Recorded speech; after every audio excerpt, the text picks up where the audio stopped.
In today's video, I'm going to teach you how to add meeting agenda infos in Goodday.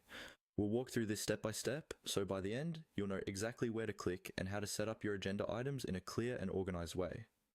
First, start by opening Goodday in your browser and make sure you're logged into your account. On the main screen, you'll see a list of workspaces. A workspace is basically a container for related projects, tasks, and of course, meetings.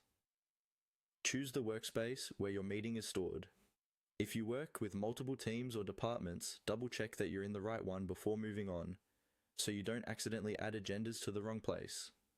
Once you're inside the correct workspace, look for the section labeled Meeting or Meetings in the navigation. This might appear on the left-hand side or in a top menu depending on your layout. Go ahead and click on Meeting. This will open a list of all the meetings associated with that workspace. From here, you'll need to select the specific meeting where you want to add agenda information. Scroll through the meeting list or use any search or filter options available to find it quickly. When you see the meeting you're working on, click on it to open the detailed view.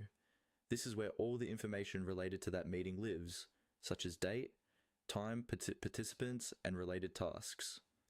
Inside the meeting view, look for a plus sign, usually shown as a small plus icon. This is the button you'll use to add new items related to the meeting. Click on the plus sign. A small menu or list of options should appear, offering different types of content you can add. In that list, look for the option labeled Agenda. Click on Agenda. This will open up the area where you can start adding your meeting agenda items. Here, you can type in the topics you want to cover in the order you plan to discuss them. It's a good idea to keep each agenda item clear and concise, and if possible, associate owners or time estimates directly in the text so everyone knows what to expect. Once you've added your agenda points, make sure everything is saved. After that, your meeting participants will be able to view the agenda inside Goodday, helping everyone come prepared and stay on track during the meeting.